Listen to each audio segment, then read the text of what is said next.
سيئات أعمالنا من يهده الله فلا مضل له ومن يضلل فلا هادي له وأشهد أن لا إله إلا الله وحده لا شريك له وأشهد أن محمدا عبده ورسوله أما بعد فإن خير الحديث كتاب الله وخير الهدي هدي محمد صلى الله عليه وسلم وشر الأمور محدثاتها وكل محدثة بدعة وكل بدعة ضلالة وكل ضلالة في النار.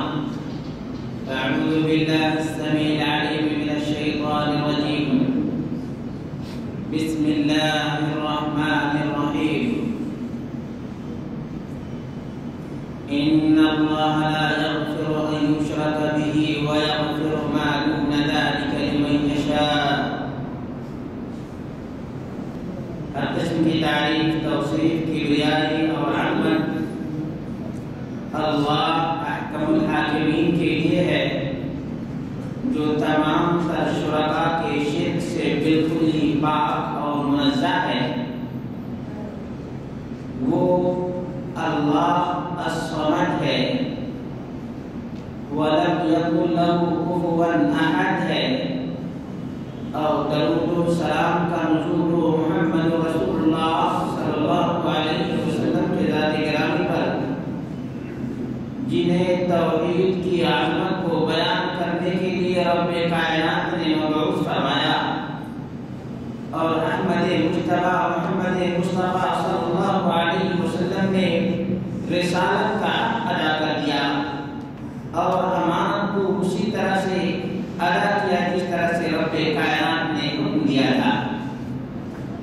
اور اسی طرح سے محمد اکرم صلی اللہ علیہ وسلم نے اپنی 13 سالہ زندگی میں توحید کا پیغام لوگوں کے سامنے عام کیا اور شرک کے تمام تر اسباب، ذرائع اور وسائل سے لوگوں کو آگاہ کیا، اور بہت ہی بہترین انداز میں اللہ کے حبیب صلی اللہ علیہ وسلم نے لوگوں کو تنبیہ فرمائی.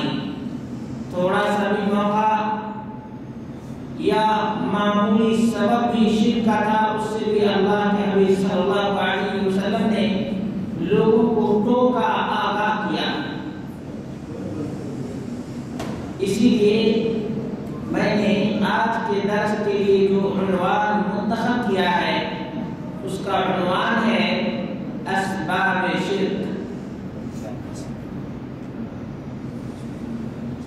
لیکن قبل اس کے کہ میں شرک کے اسباب کو آپ کے سامنے واضح کروں، مناسب یہ سمجھتا ہوں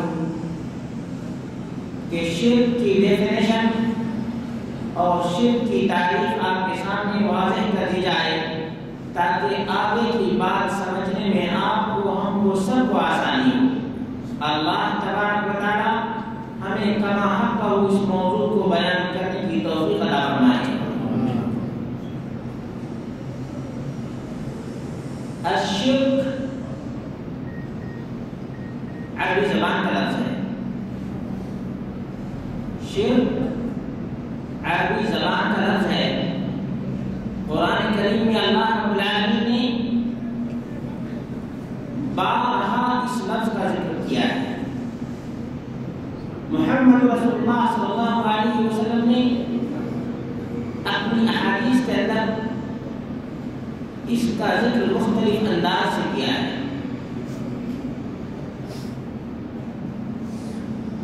اور شرک کا مطلب ہے ساجدگی. شرک کا مطلب ہے ساجدگی. کسی بھی چیز میں ایک آدمی نہ ہو بلکہ اس میں کئی آدمی مشترک ہو، کئی آدمی شامل ہو اس میں، اور یہ شامل ہونے والا کون ہے، کیا ہے، اس سے کوئی مطلب نہیں، اس سے کوئی مطلب نہیں. اگر اس اس میں کوئی بھی شامل ہو جائے، چاہے درخت ہو، پتھر ہو، یا کوئی نام ہو، یا خیال بھی ہو، خیال بھی وہ بھی چیز کوئی ہے، اس کو بھی آپ نے شامل کر دیا، تو یہ بھی کیا ہے؟ شامل جب بھی ہوگا تو اس میں شراکت پائی جائے گی۔ جس طرح سے آج ہم یہاں شرکا فلاں شرکا فلاں شرکا فلاں یہاں دیکھتے ہیں نا، شرکا کا کیا مطلب ہے؟ شرکا کا یہی مطلب ہے، جس طرح سے ہمارے ملکوں میں کمپنی کہتے ہیں، کمپنی کا مطلب یہ ہوتا ہے کہ ایک آدمی ہے جس کا شیئر زیادہ ہے، جس کا شیئر، یا شیئر کا مطلب حصے، حصہ اس کے زیادہ ہیں اور بہت سے لوگ اس کے ساتھ تھوڑا تھوڑا دے کر شامل ہو گئے، تھوڑا تھوڑا دے کر شامل ہو گئے ہیں، اسی کا نام کمپنی ہے۔ اس کا نام کیا ہے؟ کمپنی ہے۔ اس کی آسانی کے لیے میں اور بھی آپ کو بتا دوں کہ شیئر بازار تقریباً ہر ملک میں ہے، شیئر بازار تقریباً ہر ملک میں پایا جاتا ہے۔ اب شیئر بازار کس چیز کا نام ہے؟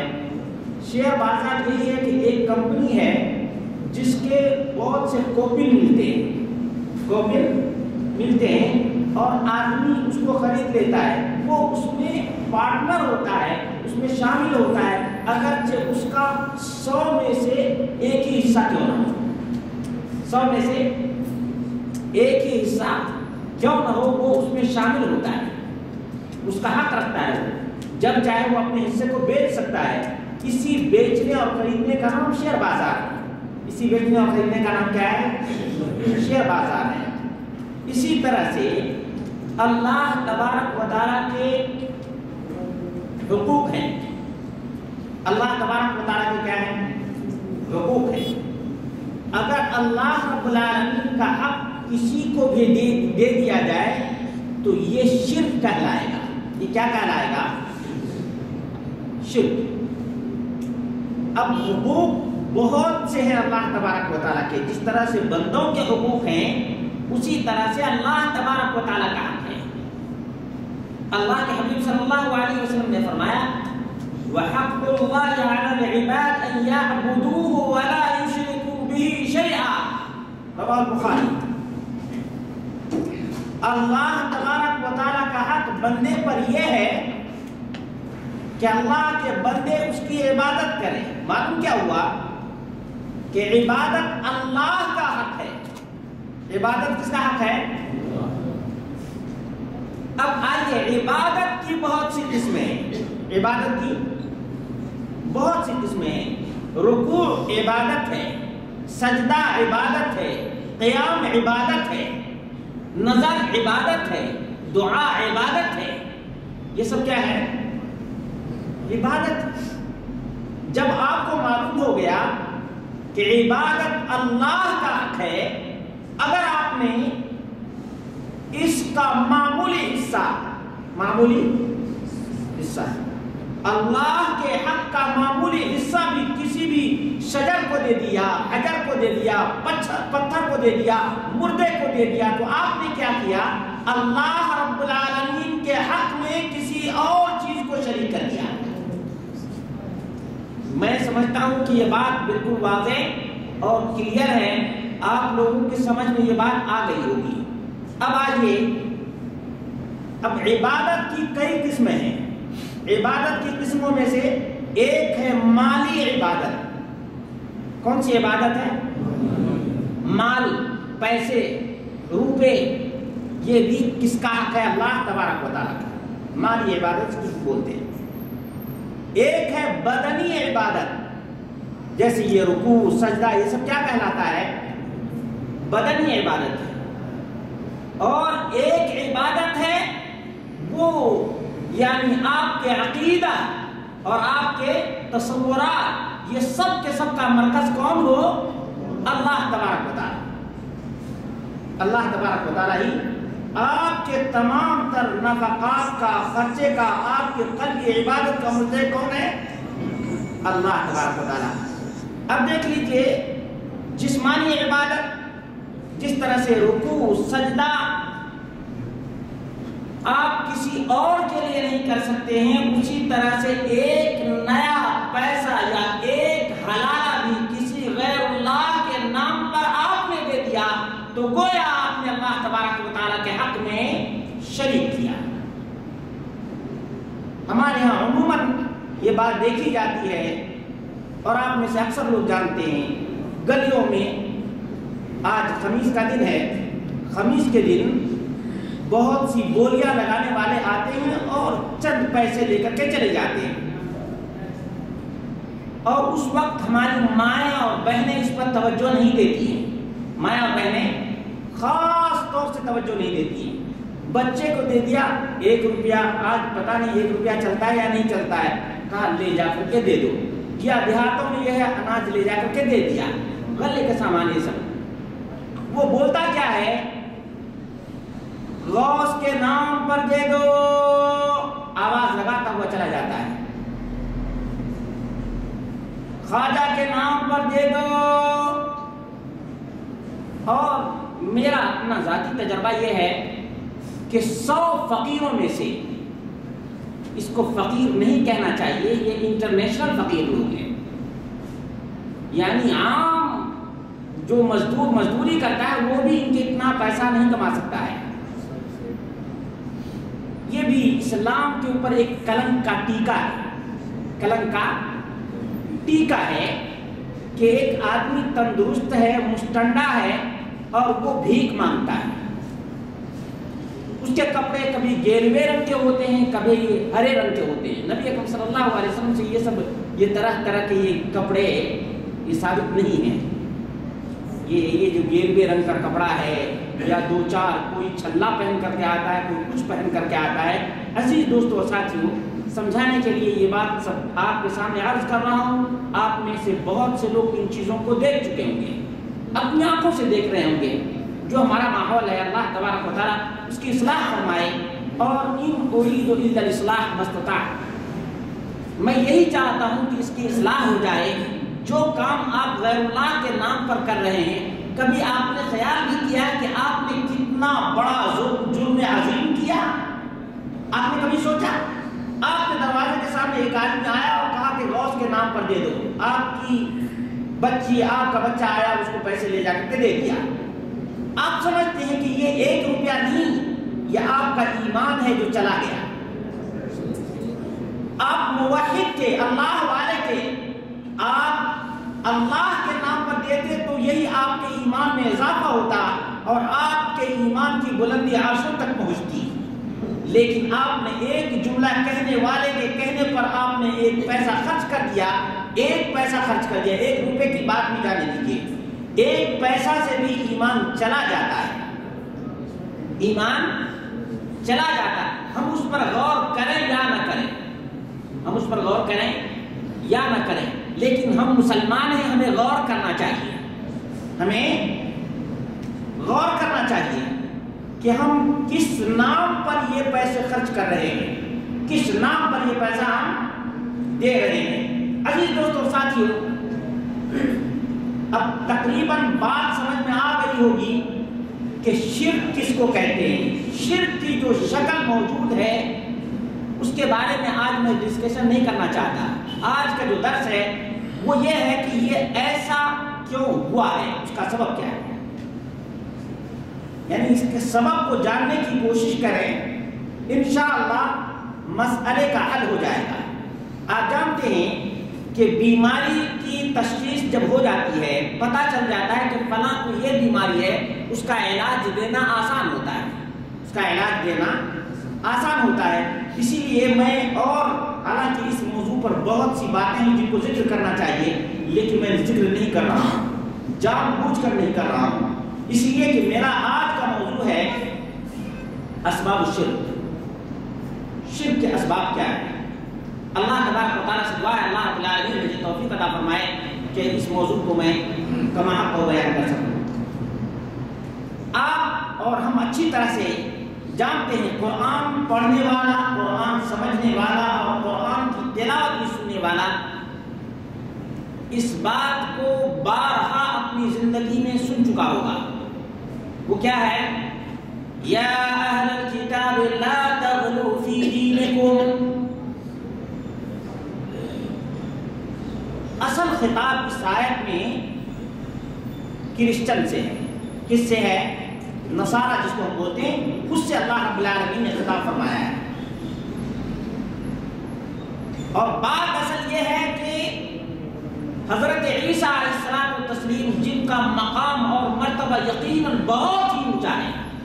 عیسیٰ علیہ السلام رسول ہیں، اور رسول وہ ہیں کہ اللہ رب العالمین نے تمام رسولوں میں 5 کا انتخاب فرمایا ہے۔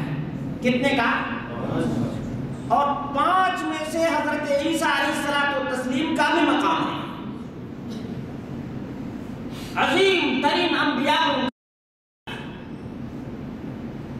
اللہ رب العالمین نے یہودیوں کو، نصارہ کو، کرسچن کو یہ کہا کہ دین کا معاملہ ہو تو غلو سے کام مت لو۔ غلو کا مطلب حد سے تجاوز کرنا، حد سے تجاوز کرنا۔ مثال کے طور پر اللہ کا بندہ ہے، اللہ کا بیٹا بنا دیا۔ غور کیجیے گا، بے سے بیٹا بھی ہوتا ہے، بے سے بندہ بھی ہوتا ہے۔ اللہ کے بندے کو اللہ کا بیٹا بنا دیا۔ اللہ رب العالمین نے وارننگ دی، کہا یا اہل الکتاب لا تغلوا فی دینکم، دین کا معاملہ آ جائے، اللہ تبارک و تعالی نے جو پیغام دیا ہے اسی پیغام پر اکتفا کرو، اس سے آگے مت بڑھو۔ اللہ رب العالمین نے عیسیٰ علیہ السلام کو اپنا بندہ بنایا اور بغیر باپ کے ان کو پیدا فرمایا۔ اللہ رب العالمین نے ان کو رسالت عطا فرمائی، ان کو نبوت عطا فرمائی۔ اللہ رب العالمین نے ان کو بہت سے معجزات عطا فرمائے۔ یہ اتنی پر اکتفا کرو جتنا اللہ تبارک و تعالی نے بیان فرمایا ہے، اس سے آگے مت بڑھو۔ یہ مت کہو کہ اللہ تبارک و تعالی کے بیٹے ہیں، اللہ تبارک و تعالی کے بیٹے ہیں۔ اور آپ جانتے ہیں اسی لفظ اللہ کا بیٹا، وقالت النصارى المسیح ابن اللہ، سورۃ التوبہ، کہ نصارہ نے کہا عیسیٰ علیہ السلام اللہ کے بیٹے ہیں، اللہ کے بیٹے ہیں۔ اللہ رب العالمین نے منع کیا، اس کے باوجود نہیں مانے اور آج تک نہیں مان رہے۔ آج تک بھی نتیجہ کیا ہے کہ اللہ کو چھوڑا ہے، اللہ کے بندوں کو پکارا ہے۔ نتیجہ کیا ہوا؟ اللہ کو، مالک ارض و سما کو چھوڑا ہے، اور جس کو اللہ نے پیدا کیا ہے اس کو اللہ کی جگہ پہ بیٹھایا ہے۔ اب جتنی مرادیں ہیں عیسیٰ علیہ السلام سے یہ مانتے ہیں، فریاد کرنا ہو تو حضرت عیسیٰ علیہ السلام سے فریاد کرتے ہیں، لیکن جیسے ہی ان کو اللہ کے درجے میں رکھا، اللہ کا بیٹا بنایا۔ اور یاد رکھیے گا، اگر کوئی آدمی اللہ کا بیٹا کہتا ہے تو وہ بھی مشرک ہے، اور اگر یہ کوئی آدمی عقیدہ رکھتا ہے کہ وہی جو مستوی عرش کا خدا ہو کر اتر پڑا ہے مدینے میں مصطفیٰ ہو کر، اس کے شرک میں بھی کوئی شک، اس لیے کہ کرسچن کا جو شرک ہے اس سے چھوٹا ہے، اس سے ہضم ہو رہی ہے بات؟ کیوں؟ کرسچن نے اللہ کا بیٹا بنایا، اور اس شعر کہنے والے نے اللہ کو آسمان سے زمین پر اتارا، اور مصطفیٰ کے بھیس میں ان کو اللہ بنا دیا۔ اور یہ مسلمانوں کا شرک ہے، مسلمانوں کا نہیں، تمام مسلمانوں کا نہیں، بعض نام لینے والے مسلمانوں کا شرک ہے۔ اللہ تبارک و تعالی جس طرح سے ہم سب کو کرسچن کے شرک سے بچایا ہے، دعا کیجئے کہ یہ بعض مسلمانوں کا جو شرک ہے اس سے بھی اللہ تبارک و تعالی ہم سب کو محفوظ رکھے۔ شرک کسی بھی شکل و صورت میں آئے، شرک تو شرک ہے، شرک تو شرک ہے، اور اللہ تبارک و تعالی اس لفظ کو کبھی گوارا نہ کیا ہے اور نہ کرے گا۔ اللہ تبارک و تعالی شرک کو کبھی بھی پسند نہیں کرتا، اور یہی نتیجہ ہے شروع میں جو آیت میں نے آپ کے سامنے پڑھی ہے کہ اللہ رب العالمین ایک فاسق، فاجر، مجرم اور گناہوں میں ڈوبے ہوئے انسان کو اللہ تبارک کھلی اتھارٹی نہیں ہے، یاد رکھیے گا۔ اللہ چاہے فاسق فاجر مجرم کو معاف کر دے، لیکن مشرک کے لیے اللہ رب العالمین نے معافی کا دروازہ ہی بند کر کے رکھا ہے۔ یعنی اللہ تبارک و تعالیٰ کا غضب، اللہ تبارک و تعالیٰ کا غصہ اور اللہ تبارک و تعالیٰ کا جو نظام معافیت ہے وہ بالکل اس کے لیے بند ہے۔ یہاں تک کہ ایک بدکار آدمی کو اللہ تبارک و تعالیٰ چاہے تو معاف کر دے، لیکن اس مجرم کو اللہ تبارک و تعالیٰ معاف نہیں کرے گا۔ اب اتنا بڑا جرم ہے، میں یہ نہیں سمجھتا کہ کوئی بھی آدمی جان لینے کے باوجود، معلوم ہو جانے کے باوجود اس جرم کا ارتکاب کرے گا۔ انسان سے بہت سی غلطیاں ہو جاتی ہیں، اور میں ابھی بھی کہہ رہا ہوں کہ اللہ تبارک و تعالیٰ سے ان تمام لوگوں کو معافی مانگنی چاہیے اور توبہ کر لینا چاہیے اگر اس کی زندگی میں شرک ہوا ہے تو، اس کی زندگی میں شرک ہوا ہے یا اب تک نہیں معلوم تھا، اب اگر معلوم ہو گیا ہے اس کے باوجود اگر اس پہ اڑا رہے، یقین جانیے اللہ تبارک و تعالیٰ نے معافی کا دروازہ ایسے لوگوں کے لیے بند کر دیا ہے۔ اب یہ کھولنا چاہتا ہے، اس کی ایک ہی شکل اور ایک ہی صورت ہے، یا ایھا الذین آمنوا توبوا الی اللہ توبۃ نصوحا، توبہ خالص دل سے کر لو، اللہ تبارک و تعالیٰ کا معافی کا دروازہ بالکل کھل جائے گا تمہارے لیے۔ یہ بڑی امید افزا آیت ہے، بڑی امید والی آیت ہے کہ مومنوں تم سے اگر اس قسم کی غلطیاں ہو گئی ہیں، تمہاری اولاد سے ایسی غلطیاں ہو گئی ہے، تمہاری بیویوں سے ایسی غلطیاں ہو گئی ہے، تو آئندہ ان کے لیے کھلی چھٹی نہ دے دو، بلکہ ان کو اسی وقت اسٹاپ کر دو، ان کو روک دو کہ آئندہ کبھی بھی غیر اللہ کے نام پر کوئی چیز نہ دینا اور نہ غیر اللہ کے ہاں کبھی سر جھکانا، غیر اللہ کے ہاں کبھی سر نہیں جھکانا، اور غیر اللہ سے کبھی فریاد بھی نہ کرنا۔ یہ اللہ تبارک و تعالیٰ کا حق، خالص اللہ تبارک و تعالیٰ کا یہ حق ہے کہ دعا کرے تو صرف اللہ رب العالمین سے دعا کریں۔ باقی انسان کیا ہے، چاہے کتنا بھی بڑا ہو، انسان تو انسان ہے، اللہ تبارک و تعالیٰ کے سامنے بالکل ہی عاجز بندہ ہے، بالکل ہی ناتواں ہے۔ ان الانسان خلق ضعیفا، اللہ رب العالمین نے فرمایا انسان تو بالکل ہی ضعیف اور کمزور ہے۔ بھلا بتائیے کہ اللہ تبارک و تعالیٰ کو چھوڑنا اور بندے کو پکارنا یہ کون سی عقل مندی ہے، یہ کون سی ہوش مندی ہے کہ اللہ رب العالمین کہے ادعونی استجب لکم، تم مجھ سے مانگو میں تمہاری پکار کے مطابق تمہاری مرادوں کو پوری کر دوں گا۔ اور ہم ہیں جو دے نہیں سکتا ہے اس سے مانگتے ہیں، جو دے سکتا ہے جو بلاتا ہے اس سے ہم روگردانی کرتے ہیں۔ اللہ کا غصہ تیز ہوگا یا نہیں ہوگا؟ ہم میں سے بہت سے لوگ غلط فہمی کا شکار ہیں، کہتے ہیں کہ ہم اللہ کے دوست سے مانگتے ہیں۔ کس سے مانگتے ہیں؟ میں کہا کہ اگر آپ ہوشیار اور عقل مند ہیں تو تھوڑی دیر کے لیے مجھے ٹائم دیجیے، اور ساتھ ہی ساتھ یہ ہے کہ کوئی غیرت مند آدمی ہو، اس کا کتنا بھی جگری دوست ہو، کتنا بھی جگری دوست ہو، باپ بلائے کہ بیٹا آؤ میں تم کو 5 ٹکے دیتا ہوں، میں تم کو 5 ٹکے دیتا ہوں، بیٹا اسی رہے کہ نہیں آپ سے نہیں لوں گا، آپ کے دوست سے لوں گا۔ بھلا بتاؤ اس باپ میں اگر تھوڑی سی بھی غیرت ہوگی تو اس کے اوپر اول ترین چیز کیا گزرے گی، کیا گزرے گی ایسے دوستوں ساتھی؟ کوئی بھی غیرت مند باپ اپنے ہوتے ہوئے، استطاعت رکھتے ہوئے، اس کے سامنے اگر اس کے دوست سے اس کا بچہ مانگے تو وہ غصہ ہوگا، ناراض ہوگا۔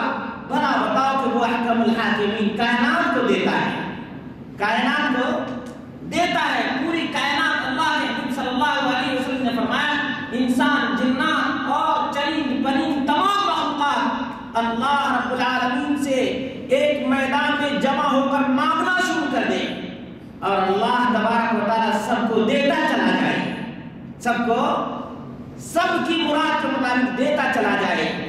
اللہ رب العالمین کے خزانے میں اتنے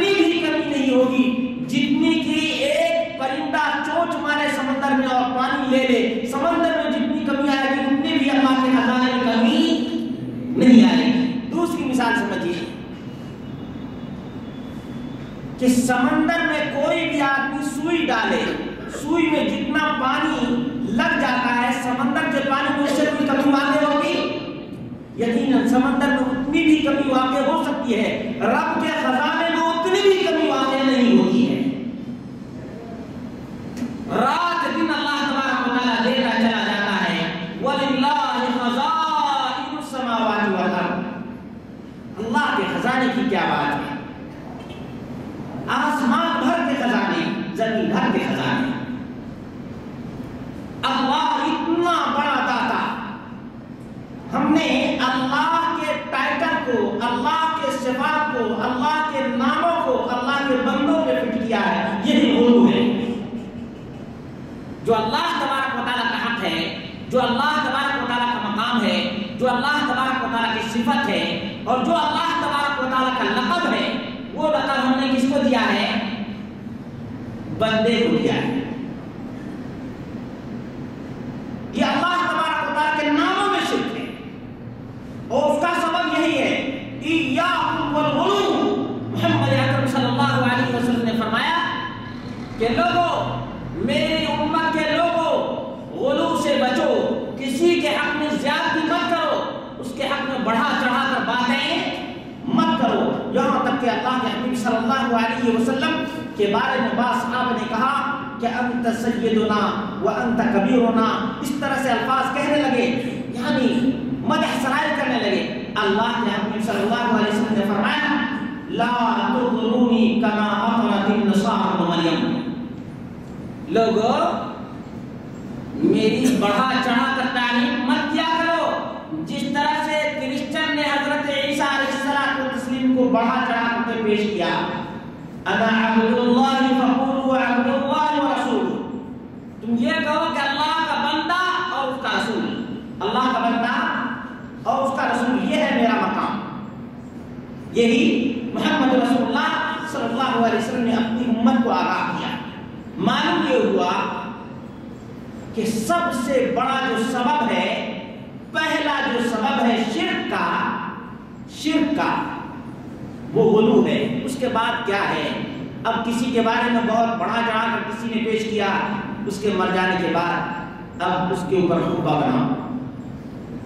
کیا بناؤ؟ قبہ بناؤ۔ جب قبہ بن گیا، لوگوں نے اس کو جاننا شروع کیا۔ جب جاننے لگے تو آنے لگے، جانے لگے تو آنے بھی لگے، جب آنے لگے تو چڑھانے لگے، آنے لگے تو پھر چڑھانے لگے، اور چڑھانے میں پہلے مٹھائیاں، اس کے بعد چادریں، اس کے بعد پھول، اور اس کے بعد نذرانے، نہ جانے بکرے اور گائے اور نہ جانے کیا کیا چیزیں پیش کی جانے لگی۔ یہ سبب، پہلا سبب ہے الغلو فی الصالحین۔ اور بھی خاص طور سے بڑے صغیر میں ایک اور بھی مقام دیا گیا جو صرف بیت اللہ کا ہے۔ وہ کون سا مقام ہے؟ حج کعبۃ اللہ کا۔ کہاں ہوتا ہے؟ مکہ المکرمہ۔ دنیا کے لوگ وہاں پہنچتے ہیں۔ بہت سے لوگوں نے بڑی کوششیں پہلے کی تھی، جیسے تیمور لنگ کے بارے میں کہا جاتا ہے کہ اس نے تعزیہ جو ہمارے کتبوں میں بنایا جاتا ہے، اس کا سبب اس نے یہ بیان کیا تھا تیمور لنگ نے کہ لوگوں کو عراق جانے میں پریشانی ہو جاتی ہے، اسی لیے ہم اس کی شبیہ یہاں بناتے ہیں برِ صغیر میں۔ اب بہت سے لوگ کہتے ہیں کہ مکہ جانے میں پیسے بہت خرچ ہوتے ہیں۔ میں مثال دے رہا ہوں، مکہ جانے میں پیسے بہت خرچ ہوتے ہیں، ٹائم بہت لگتا ہے، آسان حج تمہارے لیے ہم کیے جاتے ہیں۔ پاکستان کا آدمی ہے، داتا دربار چلا جائے، 60 مرتبہ چلا جائے، اس کا حج ہو جائے گا۔ اور دنیا کے مختلف حصوں کے لوگ ہیں، اجمیر 60 بار چلے جائیں، ان کا حج پورا ہو جائے گا۔ یہ کیا ہے؟ الغلو فی الصالحین۔ غلو اگر نہیں کرتے تو یہ مقام اور یہ مرتبہ اور یہ درجہ کبھی بھی نہیں دیتے۔ نمبر 2، تعظیم الصالحین۔ نیک لوگوں کو بہت بڑا بنا دینا، جتنا ان کا مقام ہے اس اس سے بڑا، یعنی کوئی عالم ہے تو اس کو علامہ بنا دینا، اگر کوئی آدمی عابد ہے تو اس کو زاہد بنا دینا، اس طرح سے بڑھا چڑھا کر کے ان کے مقام اور مرتبے کو بیان کرنا، یہاں تک کہ اسی کی لوگ پوجا کرنے لگے، اسی کی لوگ پوجا کرنے لگے۔ اور اسی طرح سے نمبر 3 شرک کا جو سبب ہے وہ یہ ہے التوجہ الی غیر الکعبہ۔ آدمی کے دل میں اگر کعبہ معظمہ کی تعظیم ہو تو عین ایمان ہے، عین ایمان ہے، ایمان کی نشانی ہے بیت اللہ کی تعظیم کرنا۔ اور اگر کوئی آدمی بیت اللہ کے علاوہ کسی اور طرف اپنا رخ کرتا ہے، اپنا توجہ کرتا ہے، تو یہی شرک کی نشانی ہے۔ یہ کس کی نشانی ہے؟ شرک کی نشانی ہے۔ جیسے بہت سے لوگ نماز پڑھتے ہیں اور نماز قبلہ کی طرف نہیں کرتے ہیں بلکہ تھوڑا سا ہٹ کر عراق کی طرف کرتے ہیں، تھوڑا سا ہٹ کر۔ تعجب تو نہیں ہو رہا آپ لوگوں کو؟ غیر اللہ کی عبادت کا سبب یہ ہے کہ جس کی تعظیم رب کائنات نے بیان فرمائی ہے اس کی تعظیم نہ کرتے ہوئے اور کی تعظیم کی جائے اور اس کی وجہ سے لوگوں کو شرک میں مبتلا کیا جاتا ہے۔ تو اسی طرح سے کعبۃ اللہ کو اللہ رب العالمین نے قبلہ بنایا ہے، لوگ اس قبلہ کو چھوڑ کر کسی اور کو قبلہ بنائیں، جیسے صلاۃ غوثیہ ہے۔ کیا ہے صلاۃ غوثیہ؟ یہ خانہ کعبہ کی طرف منہ کر کے نہیں بلکہ عراق کی طرف منہ کر کے نماز پڑھی جاتی ہے۔ یہ ہے شرک کا سبب، یہ ہے نمبر 3۔ نمبر 4 آدمی کی تعظیم ہوتے ہوتے قبر کی تعظیم ہونے لگی۔ پہلے آدمی کی تعظیم ہوتی تھی، جب اس آدمی کو دفن کر دیا تو اس کے قبر کی تعظیم ہونے لگی۔ قبر کی تعظیم کی مختلف شکلیں ہیں۔ مثال کے طور پر با ادب کھڑا ہونا، با ادب کھڑا ہونا، اور یہ با ادب کھڑا ہونا میں کہتا ہوں کہ بہت سے لوگ ماشاءاللہ عمرہ کرنے کے لیے، حج کرنے کے لیے جاتے ہیں، خانہ کعبہ کا طواف کرتے ہیں، طواف کر کے یعنی ان کے دل میں کوئی ایسی چیز محسوس نہیں ہوتی ہے، لیکن یہی چیز دیکھ لیجئے جب قبر کا طواف لوگوں کو کرتے ہوئے دیکھیں گے، اور طواف حالانکہ طواف وَلْيَطَّوَّفُوا بِالْبَيْتِ الْعَتِيقِ، اللہ رب العالمین کا حکم ہے کہ طواف صرف کس کا ہے؟ کعبۃ اللہ کا، اس کے علاوہ کسی کا طواف جائز نہیں ہے۔ لیکن آپ اپنے ماتھوں کی آنکھوں سے دیکھتے ہیں اور اچھی طرح سے جانتے ہیں کہ لوگ قبروں کا طواف کرتے ہیں، تعظیم کعبہ سے زیادہ کرتے ہیں۔ تعظیم کیوں؟ کہ کوئی بھی آدمی جب یہاں سے حج کرنے کے لیے یا عمرہ کرنے کے لیے جاتا ہے، خانہ کعبہ کا طواف کرتا ہے، طواف کر کے جس طرف جانا ہوتا ہے ادھر چلا جاتا ہے بغیر کسی ٹینشن کے۔ لیکن قبر کا طواف کرنے والا قبر کا طواف کرتا ہے اور طواف کرنے کے بعد الٹا پاؤں چلتا ہے۔ کیسے چلتا ہے؟ الٹا پاؤں چلتا ہے۔ اگر پیٹھ دکھائیں گے تو یہ ان کی اہانت اور توہین ہوگی۔ خانہ کعبہ کو اگر کوئی پیٹھ دکھائے، اور یہ شریعت میں سے نہیں ہے، شریعت میں اللہ تبارک و تعالیٰ نے کوئی ایسی پابندی نہیں لگائی ہے کہ ہم پیٹھ دکھائیں خانہ کعبہ کو تو خانہ کعبہ کی توہین ہو جائے گی، نہیں، ایسی کوئی بات شریعت میں نہیں ہے۔ لیکن مشرکین کی شریعت میں یہ بات ہے کہ قبر کو پیٹھ نہیں دکھا سکتے ہیں، قبر کو پیٹھ نہیں دکھا سکتے ہیں، اور اسی وجہ سے لوگ اللہ سے نہیں کرتے، مردے دفن کیے ہوئے مردے سے زیادہ کرتے ہیں، دفن کیے ہوئے مردے سے۔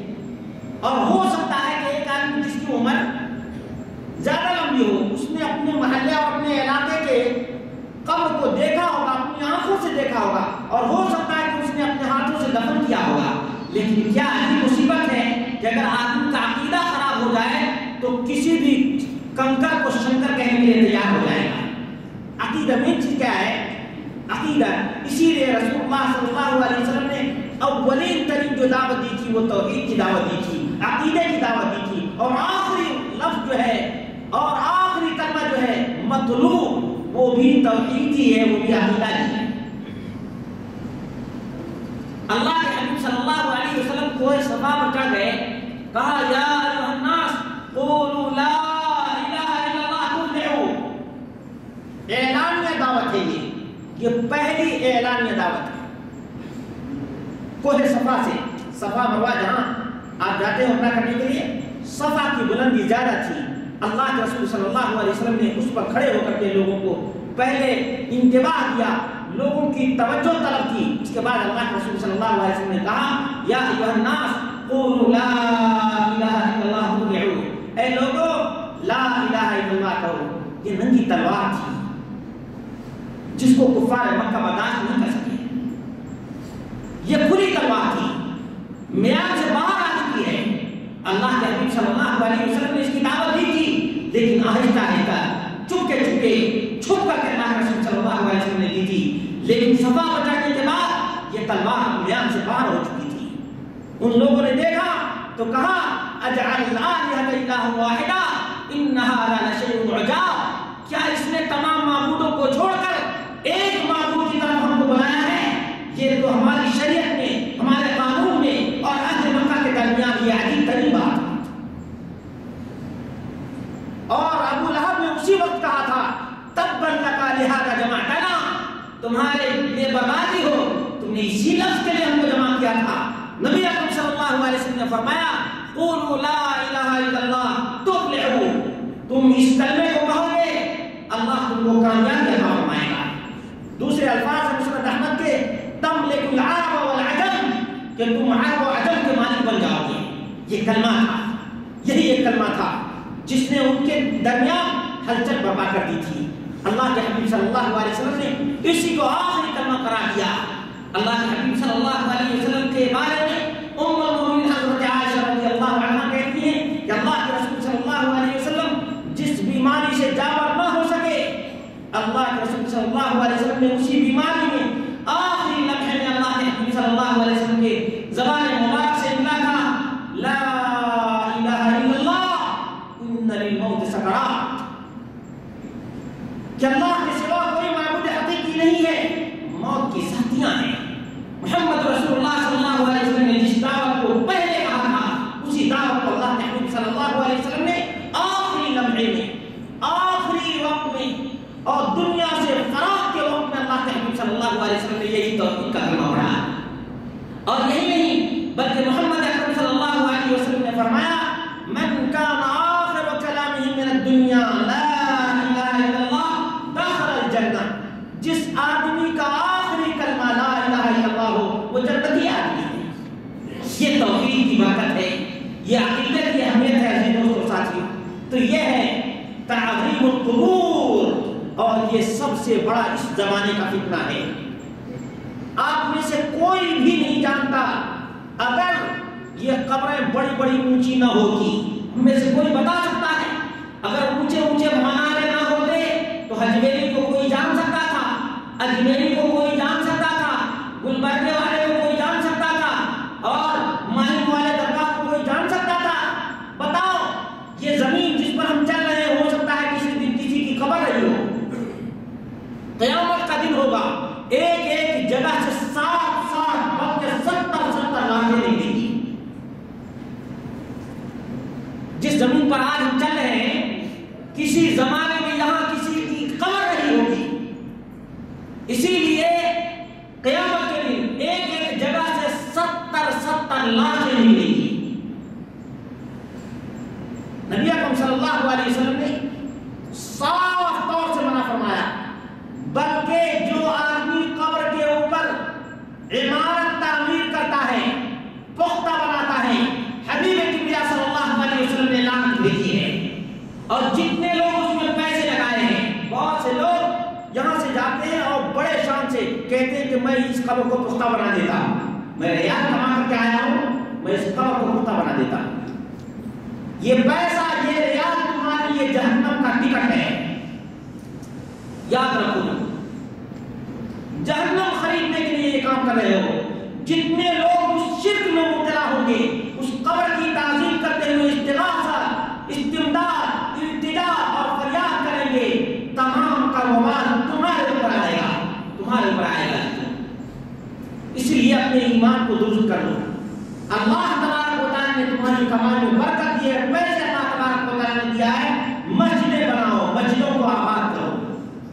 کس کو آباد کرو؟ مسجدوں کو آباد کرو۔ مسجدوں میں اللہ تبارک و تعالیٰ جو تمہیں توفیق عطا فرمائے اس کے سامان، پنکھے لگا دو، اس میں اے سی لگا دو۔ اللہ تبارک و تعالیٰ کے راستے بہت کھلے ہوئے، بہت ہی زیادہ ہے۔ تم اللہ کے نیک راستے کو چھوڑتے ہو اور اللہ کے مقابلے میں جو شرک کا راستہ ہے اس میں پیسے خرچ کرتے ہو۔ اللہ سے ڈرو۔ کس سے ڈرو عزیزو؟ اللہ سے ڈرو۔ یہ تعظیم القبور وہذہ ام الفتن۔ یہ کام سب سے پہلے یہود و نصارہ نے کیا تھا۔ یہ کام کس نے کیا تھا؟ یہود و نصارہ نے کیا تھا۔ پوری تاریخ اسلامی کی بات کر رہا ہوں۔ نبی اکرم صلی اللہ علیہ وسلم کی قبر مبارک ہو یا دوسری قبریں ہوں، صحابہ کرام کی قبر کا نام و نشان کیوں نہیں ملتا ہے؟ سبب یہ ہے کہ ان کو پختہ نہیں کیا گیا، ان کو پختہ نہیں کیا گیا۔ اگر وہ قبریں پختہ ہوتی تو لوگ آج جانتے، اور جاننے کے بعد ہو سکتا ہے کمزور عقیدے کا عامل اس پر ٹوٹ پڑتا ہے۔ جیسے ہمارے ملک میں ہوتا ہے، ڈنڈے کھاتے ہیں، نماز پڑھنے کے لیے حی علی الصلاۃ کہا جاتا ہے، بلایا جاتا ہے، اس کے لیے نہیں آتے، وہاں جاتے ہیں جہاں ڈنڈے پڑتے ہیں۔ یہ جنتی دروازہ کھلتا ہے۔ جنتی دروازہ کہیں دنیا میں ہے؟ جس کو تم جنتی دروازہ کہتے ہو یہ جہنم کا گڑھا ہو سکتا ہے۔ اللہ سے ڈرو میرے عزیز دوستو ساتھیو۔ نبی اکرم صلی اللہ علیہ وسلم کی حدیث مبارک ہے، کنت نہیتکم عن زیارت القبور، کنت نہیتکم عن زیارت القبور فزوروها فإنها تذکرکم الآخرہ وتزہدکم فی الدنیا۔ اگر کوئی آدمی نیا مسلمان ہوا ہے یا کوئی آدمی اپنا عقیدہ جلد ہی صحیح کیا ہے، اس کو یہ کہا جائے گا کہ تم قبر کی زیارت کرنے کے لیے مت جاؤ۔ یہ نبی اکرم صلی اللہ علیہ وسلم کا طریقہ۔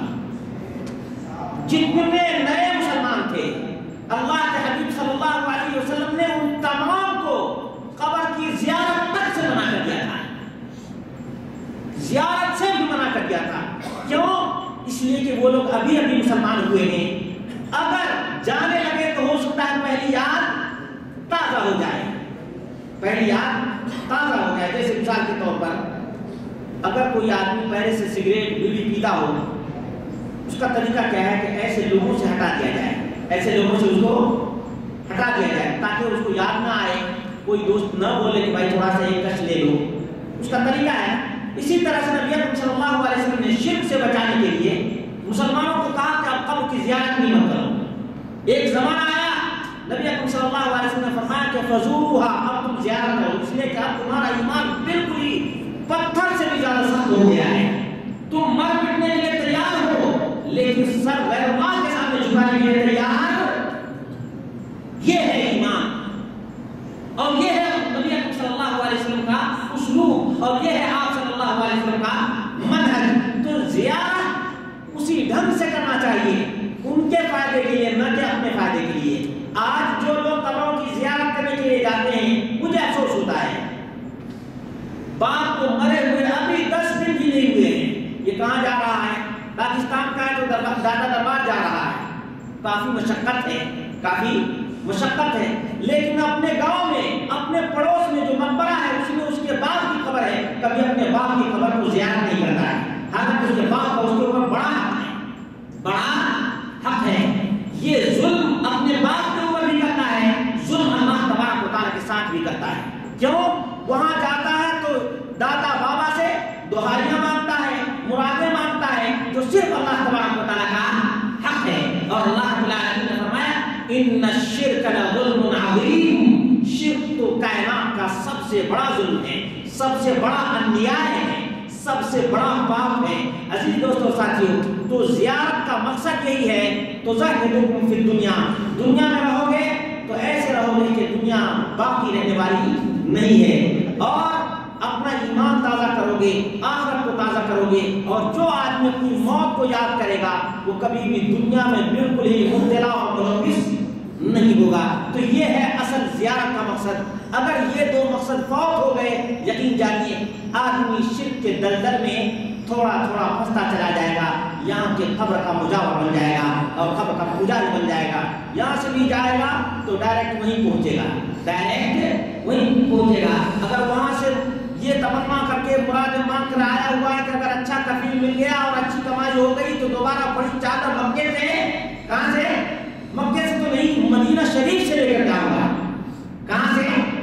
مدینہ شریف سے۔ عزیز دوست اور ساتھی، چاہے یہ چادر کہیں کی بھی ہو، اس کا مستحق غریب مسکین مزدور زندہ آدمی ہے۔ کون ہے؟ غریب مسکین۔ اللہ تبارک و تعالیٰ نے مٹی کو چادر بنانے کا حکم نہیں دیا ہے، مٹی کو چادر بنانے کا۔ وہیں یہ اور بھی علمیت میں آپ کو بات بتاؤں، اور آپ میں سے ہر آدمی تقریباً اس تکلیف دہ منظر کو اپنی آنکھوں سے دیکھا ہوگا جو وہاں گیا ہوگا۔ وہیں پہ ٹھنڈی کے موسم میں ٹھٹھرتا ہوا بھیک مانگنے والا بھکاری وہیں بیٹھا رہے گا، سکڑا ہوا رہے گا، اس کو کوئی آدمی پتلی چادر کر دینے کے لیے تیار نہیں ہوگا، لیکن مزار پر جانے کے لیے 10-10 ہزار کی چادر لے کے جائے گا۔ جس کو ضرورت نہیں ہے وہاں پر چادریں دیتا ہے، جو ضرورت مند ہے، حاجت مند ہے، مسکین ہے، فقیر ہے، اس کو ٹھٹھرتے ہوئے دیکھنا یہ گوارا کرتا ہے۔ یہ کیسا دل ہے جو پتھر سے بھی زیادہ سخت ہے، پتھر سے بھی زیادہ سخت ہے۔ اس لیے عزیز دوستوں اور ساتھیوں، یہ جو زیارت ہے اس کو بہانہ کوئی آدمی نہ بنائے۔ شرعی جو حکم ہے زیارت کرنا موت کو یاد کرنے کے لیے، دنیا میں ملوث ہونے کے لیے اور رنگ اور روغن کے لیے نہیں، جہاں پر کیوڑے اور گلاب کے پانی کی بارش ہوتی ہے اور نہ جانے، اور وہاں پر جو ابھی آ رہا ہے، اللہ تبارک و تعالیٰ مجھے توفیق عطا فرمائے کہ میں تمام یہ اسباب کو بیان کر دوں۔ یہ جو جتنے بھی یہ جمعرات کا دن ہے، کون سا دن ہے؟ جمعرات کا دن ہے۔ اس جمعرات کو اللہ کے رسول صلی اللہ علیہ وسلم روزہ رکھا کرتے تھے عزیز دوست اور ساتھی۔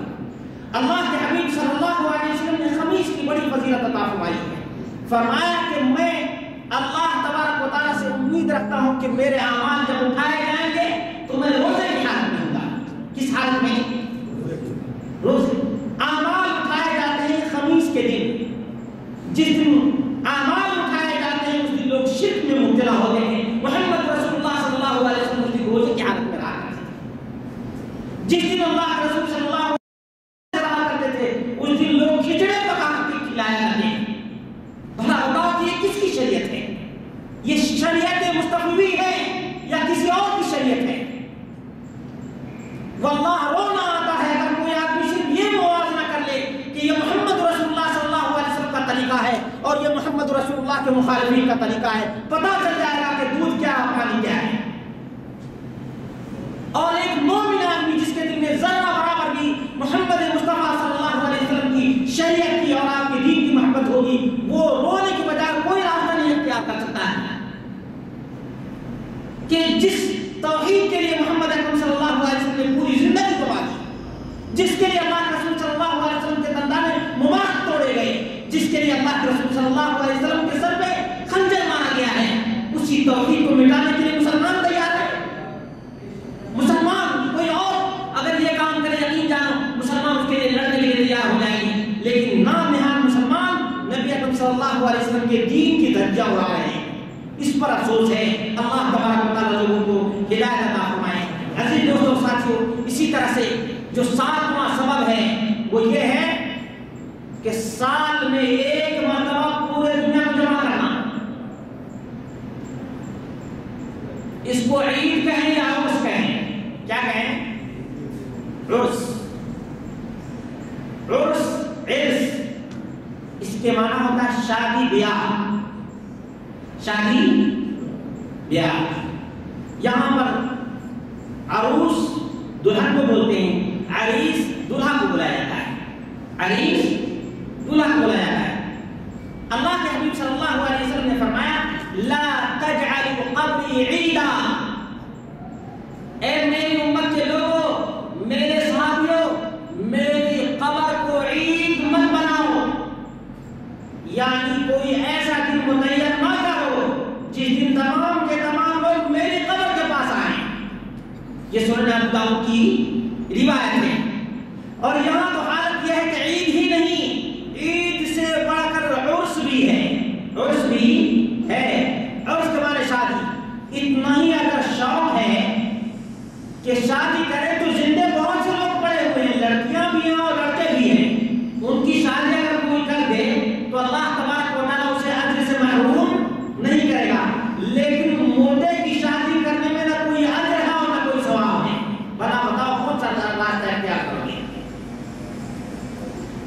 بلکہ سراسر فضول خرچی اور اسراف ہے، غیر اللہ کی دہائی ہے، غیر اللہ سے مدد مانگنا ہے اور التجا، فریاد، استمداد غیر اللہ سے. یہ نہیں ہے شرک. تو پھر شرک کس کا نام ہے؟ شرک کس کا نام ہے؟ عزیز دوستو ساتھیو، تو یہ ہے عرس کے بارے میں اور بھی باتیں ہیں لیکن ہو سکتا ہے ٹائم نہ ملے. الثامن العقوف علی القبور. جو 8واں سبب ہے وہ ہے مجاوری کرنا. وہ کیا ہے؟ مجاوری کرنا.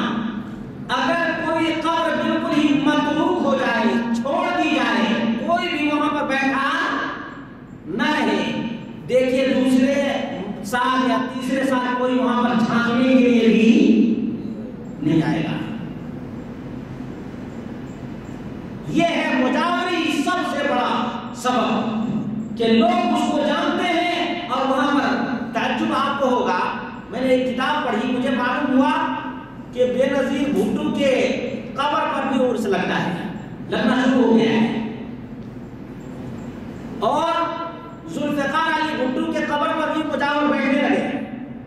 یہ عجیب خوشخبری سنا رہا ہوں، اللہ تبارک و تعالیٰ معاف کرے. بھلا بتائیے کہ جس نے یہ کہا تھا کہ میں سب کچھ کے لیے تیار ہوں لیکن شراب چھوڑنے کے لیے تیار، پتا ہے نا تعلیم کے حوالے سے میں بتا رہا ہوں. اب یہ مجاوری کوئی آدمی نہ کرے تو کوئی کسی شخصیت کو جان سکتا ہے؟ بالکل نہیں جان سکتا ہے. اور جب مجاوری کرنے لگے تب مراقبہ کرنے والے لوگ بھی آ جاتے ہیں. مراقبہ کے میدان میں یعنی وہاں سے قبر کے پاس منڈی جھکا کر کے اور اس کے بعد اپنے دل کو ان کے روح سے ملا دیں، ان کے اپنے دل کو. یہ بھی عجیب ملانے کا طریقہ ہے. اللہ تبارک و تعالیٰ ان سب کو ہدایت عطا فرمائے کہ کوئی آدمی اپنے دل کو کسی روح سے ملا سکتا ہے. یہ خام خیالی تو ضرور ہے، حقیقت نہیں ہے. اور اس کے بعد ان کے من میں آتا ہے کہ ہاں ان کے فیوز برکات ہمارے اندر داخل ہو رہے ہیں. یہی مراقبہ ہے. یہ کیا ہے؟ مراقبہ ہے. پورے کی پوری جھوٹ پر مبنی ہے. یہ جھوٹ پر مبنی ہے. اسی لیے یاد رکھو میرے بھائیو، میرے پاس قصہ بہت طویل تھا کہ کس نے مراقبہ کیا ہے، لیکن میں جان بوجھ کر نہیں ذکر کر رہا ہوں. اتنا ہی اشارہ کر دیا کہ یہ سراسر شرک کا سبب ہے اور دھوکے بازی کے علاوہ کچھ نہیں ہے. دھوکے بازی ہے. اس لیے عزیز دوستوں اور ساتھیوں، مراقبہ کرنے والے سے دور رہو. اللہ تبارک و تعالیٰ سے لو لگاؤ اور اللہ کے بندے جو وفات پا چکے ہیں ان سے ان کا معاملہ اللہ کے حوالے کر دو، لیکن تم اپنے ایمان کو ضرور بچاؤ. اللہ کے حبیب صلی اللہ علیہ وسلم نے فرمایا لا تصلوا الى القبور، قبروں کی طرف نماز مت پڑھو. اور قبر پر نماز پڑھنے سے تو نبی صلی اللہ علیہ وسلم نے صراحت کے ساتھ منع کر دیا ہے. اللہ کے حبیب صلی اللہ علیہ وسلم نے فرمایا لعن اللہ اليهود والنصارى اتخذوا قبور انبیائهم مساجد. اللہ تبارک و تعالیٰ کی لعنت ہو یہود و نصارہ پر، انہوں نے انبیاء کی قبروں پر سجدگاہ بنا دیا. انبیاء کی قبروں پر. آج لاہور والے جانتے ہیں گھوڑے شاہ کی بھی قبر ہے اور میں نے نیٹ پر دیکھا وہاں گھوڑے ہی گھوڑے ہیں. صحیح یعنی تعجب ہوگا، میں حیران ہوں حقیقت میں کہ جہاں پر چھوٹے بناوٹی گھوڑے بنے ہوئے ہیں، گھوڑے ہی گھوڑے، اور نیٹ پر کوئی بھی آدمی دیکھ سکتا ہے لکھے گھوڑے شاہ لکھے گا ٹکا ٹک یہ گھوڑے آ جائیں گے سامنے. اللہ تبارک و تعالیٰ ان گھوڑے کی پجاریوں سے بچائے. واقعات انہوں نے اسلام کو، محمد رسول اللہ کے پیغام کو بدنام کیا. قلم کا ٹیپا ہے.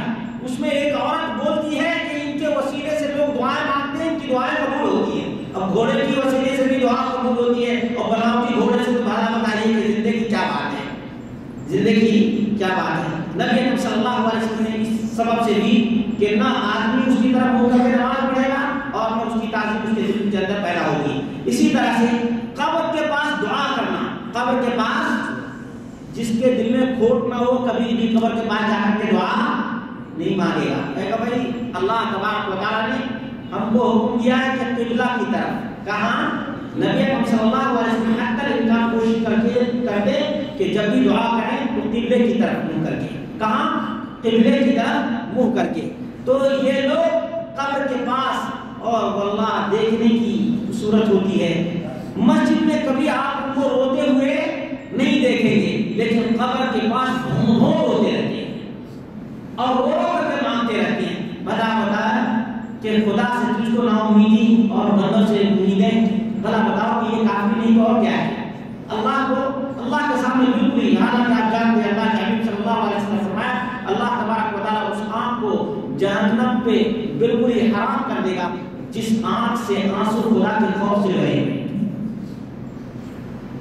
یہ مردوں کے خوف سے آنسو بہاتے ہیں اور رب کے خوف سے آنسو کبھی نہیں بہاتے. یہ الٹا ہی معاملہ ہے، الٹا ہی معاملہ ہے. جس کے خوف سے لرزنا چاہیے اس سے بے خوف ہے، جس سے نہیں ڈرنا چاہیے. مردے سے ڈرنا یہ کون سی عقل مندی ہے؟ یہ کوئی انسان بھی بہادر ہوگا تو آپ مردے سے نہیں ڈرتے. تو بھلا بتاؤ کہ مشرک پرلے درجے کا نجس ہوتا ہے، مشرک پرلے درجے کا نجس ہوتا ہے.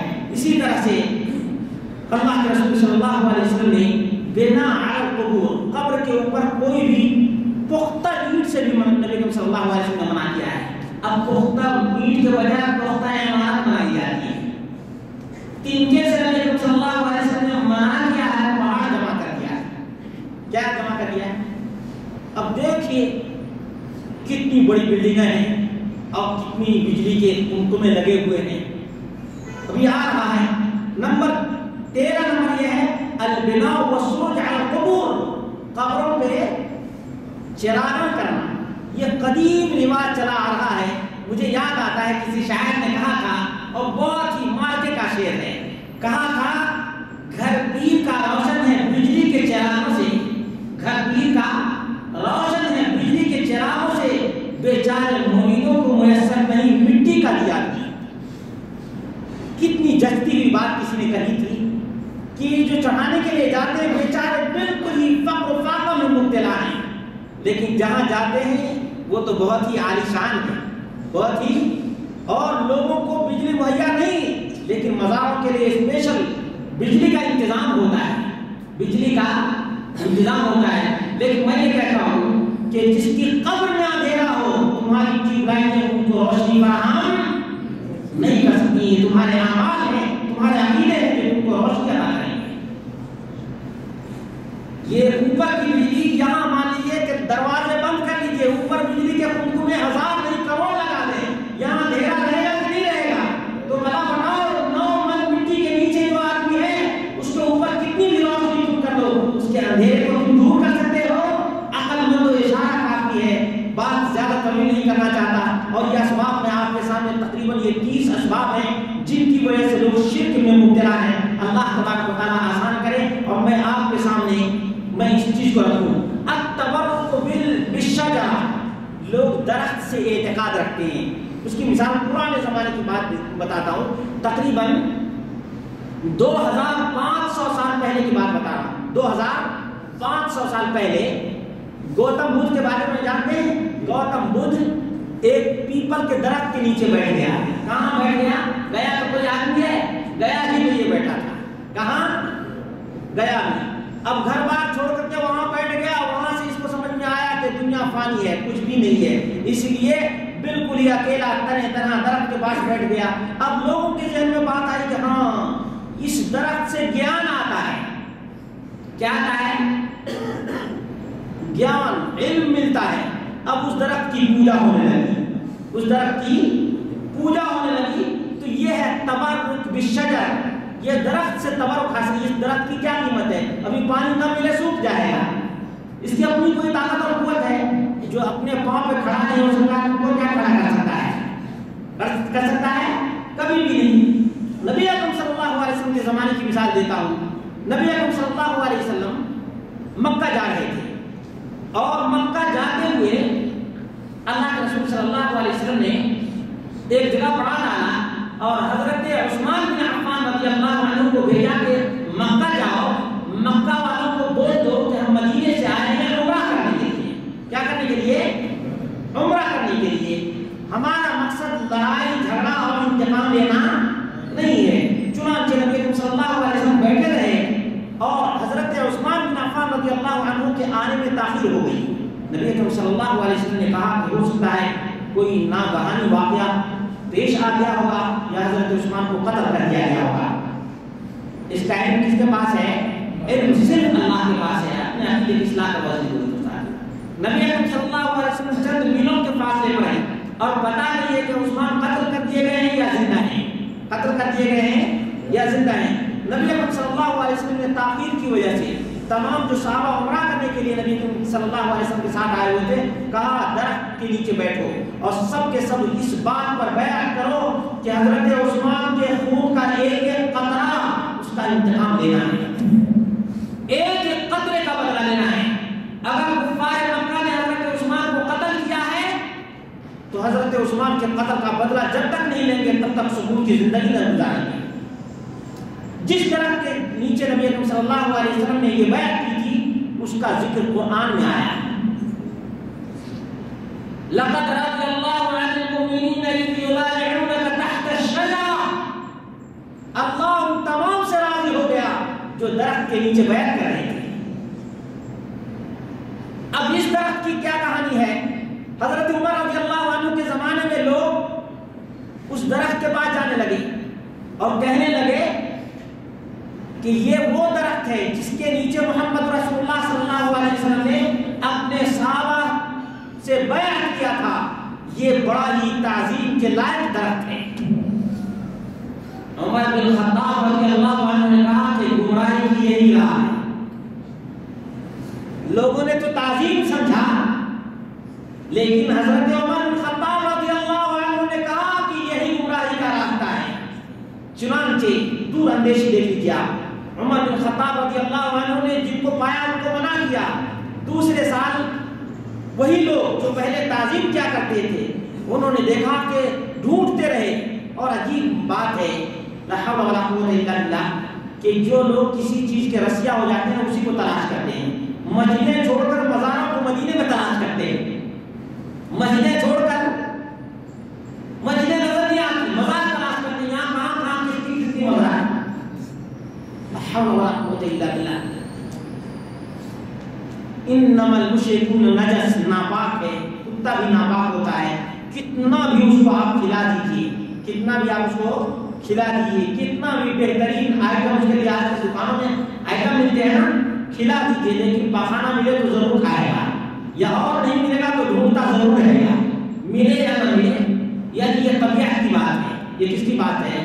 ایک موحد آدمی کہیں مسجد تلاش کرے گا، دیکھتے سفر میں جب ہوتا ہے آدمی کہتا ہے یار جہاں مسجد ہے تو نماز پڑھ لیتے ہیں، لیکن مشرک آدمی ہے قبر کا پجاری ہے، دیکھتا ہے یار کہیں قبر ہے، یار یہاں پر کچھ چڑھاوا چڑھا دیتے ہیں، یہاں پہ کیا کرتے ہیں، یاترا اچھا رہے گا، سفر رہے گا، یاترا کیسا رہے گا، یہ سفر اور کامیاب رہے گا۔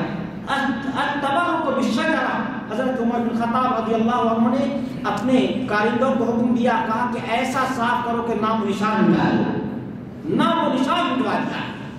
ڈھونڈتے رہے یہ لوگ لیکن کہیں بھی نام و نشان تک نہیں پایا۔ تو یہ ہے توحید کے علم برداروں کو ایسا ہی کرنا چاہیے، ایسا نہیں، چاہے ایک آدمی ہو یا حکومت ہو تو یہ سب سے بڑی بات ہے، جیسے حضرت عمر بن خطاب رضی اللہ عنہ نے کیا تھا۔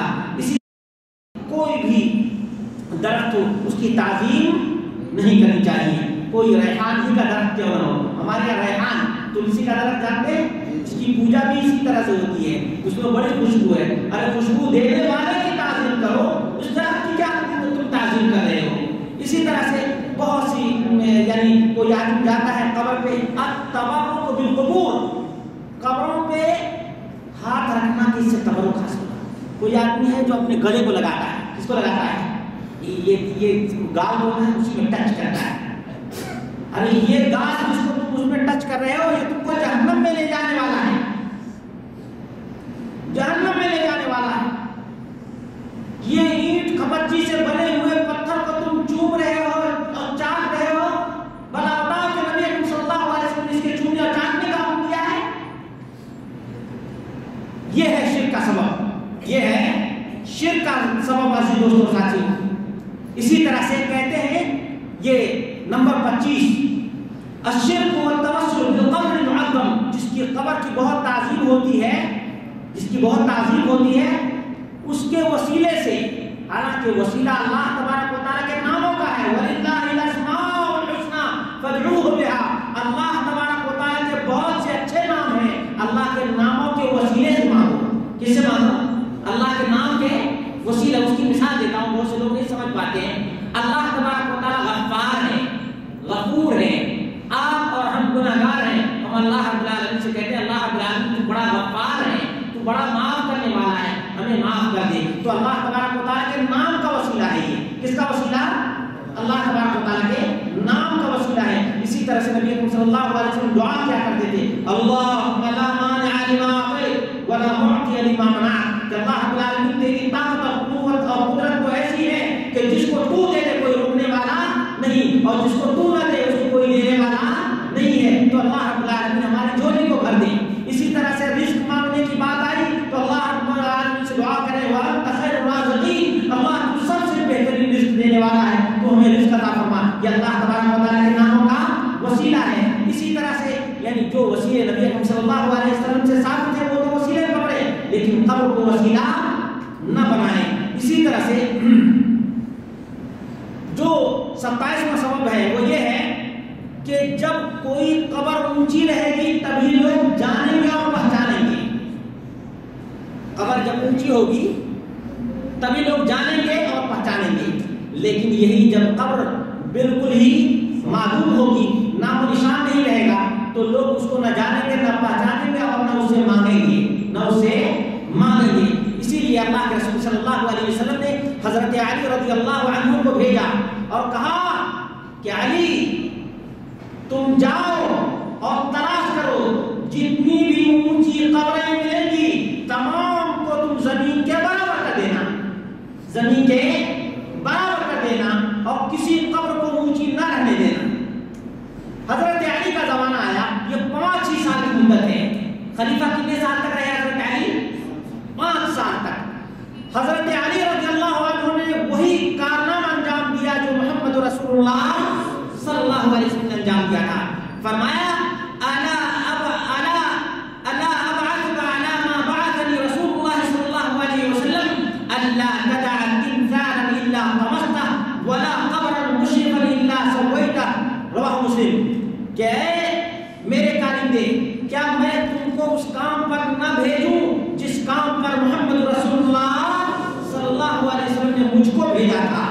وہ بیان کیا تھا؟ اللہ تدع تمثالا الا طمسته، جہاں کہیں بھی تم کو اسٹیچو نظر آئے، اسٹیچو نظر آئے اس کو تم مٹا دو، ولا قبرا مشرفا الا سويته، اور جتنی بھی اونچی قبریں، اونچی پختہ کا رواج نہیں تھا، پختہ لوگ جانتے بھی نہیں تھے کیونکہ نبی اکرم صلی اللہ علیہ وسلم کی ممانعت تھی۔ کہا کہ جو ایک اونٹ کے کوہان کے برابر جو قبر ہوتی ہے یا ایک بالشت سے تھوڑی زیادہ، اس سے زیادہ اگر کوئی قبر نظر آئے تو تم اس کو زمین بوس کر دو اور زمین سے کے برابر کر دو۔ 28واں سبب یہ ہے ایسی جگہ پہ عبادت کرنا جہاں غیر اللہ کی عبادت ہوتی ہو۔ شرک کیسے آتا ہے آخر؟ آپ کسی ایسی جگہ پہ عبادت کرنے لگے جہاں پر لوگ غیر اللہ کی عبادت کرتے ہیں، اب آپ اس کے عادی ہو گئے، آپ اس کے شرک میں بھی شریک ہو جائیں گے۔ اس طرح سے یہ 28واں سبب ہے کہ جہاں پر غیر اللہ کی عبادت کی جاتی ہے وہاں پر اللہ کی بھی عبادت جائز نہیں ہے۔ اور یہ ہے کہ نبی اکرم صلی اللہ علیہ وسلم نے مقبرہ یعنی قبرستان میں نماز پڑھنے سے منع کیا ہے، قبرستان میں نماز پڑھنے سے منع کیا ہے۔ اگر کوئی آدمی قبرستان میں نماز پڑھنے کا عادی بن جائے گا تو یقیناً ایک دن ایسا آئے گا کہ وہ اس قبر والے سے متعلق ہو جائے گا، اس کی تعظیم کرنے لگے گا، پھر اس سے مرادیں مانگنا شروع کر دے گا۔ نمبر 30 الصلاۃ عند غروب الشمس وطلوعها، یہ 30واں سبب ہے اور یہ سب سے آخری ہے کہ نبی اکرم صلی اللہ علیہ وسلم نے سورج غروب ہوتے وقت اور سورج طلوع ہوتے وقت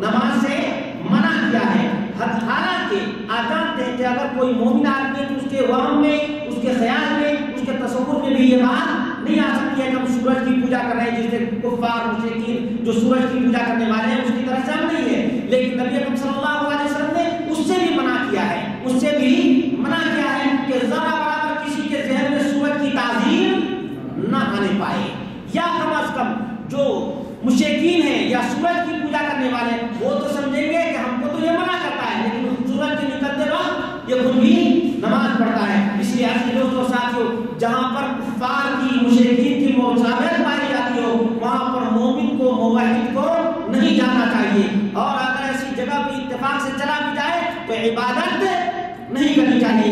اللہ رب العالمین سے دعا ہے اللہ رب العالمین ہم سب کو توحید کی غیرت عطا فرما. اللہ رب العالمین ہم سب کو شرک کے اسباب سے بچنے کی توفیق عطا فرما. عزیز دوستوں اور ساتھیوں، بات ختم کرنے سے پہلے معذرت چاہتا ہوں اگر تھوڑی سی تطویل ہو گئی ہے، تھوڑی سی تاخیر ہو گئی ہے، لیکن بات اہم تھی اسی لیے میں نے آپ کے سامنے اس کی وضاحت کر دی ہے. اللہ تبارک و تعالی ہم سب کو توحید پر استقامت عطا فرمائے اور شرک سے بال بچنے کی توفیق عطا فرمائے. اقول قولی ھذا واستغفر اللہ لی ولکم ولسائر المسلمین والحمد للہ رب العالمین. صل على سيدنا محمد وعلى آله وصحبه وسلم. اللهم صل على سيدنا محمد وعلى آله وصحبه وسلم. اللهم صل على سيدنا محمد